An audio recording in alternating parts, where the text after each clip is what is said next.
les initiateurs ñu ngi leen di gërëm di leen di sant lii il faut continuer à porter ce type d'initiative parce que Khalifa Sall n'est que le symbole malheureusement de cette injustice qui s'abat sur la nation sénégalaise. Je crois que maître El Hadj Diouf wax na lu ci am solo ci wax ci duma si delluwaat wante di ngeen ma may ma am ku may gërëm fii personnellement parce que mi ngi liggéeyal ëllëgu Sénégal mi ngi liggéeyal démocratie wu Sénégal ci micro bu muy téye mooy Pape Alé Niang ma leen di ñaax ngeen tàccu ñu Pape Alé Niang na ngeen ko tàccu bu baax a baax parce que le combat que nous avons mené avec le M23 il y avait une société civile et il y avait une presse aux avant-gardes. Tey malheureusement il y a une société civile qui s'est déculottée et une presse qui a accepté malheureusement de se prostituer.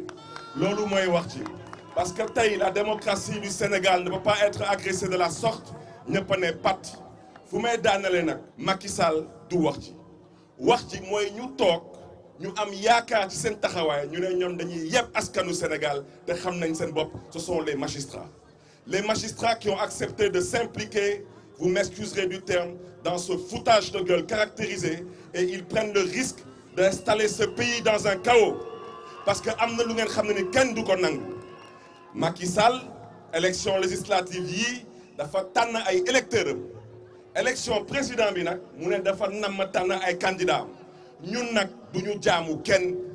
député yu nekk assemblée nationale ñu amoon yaakaar ci ñoom suñu nangoo ñoom doon ay jaam ne leen yàlla may xolu muñ wante ñun duñu nangu doon ay jaam.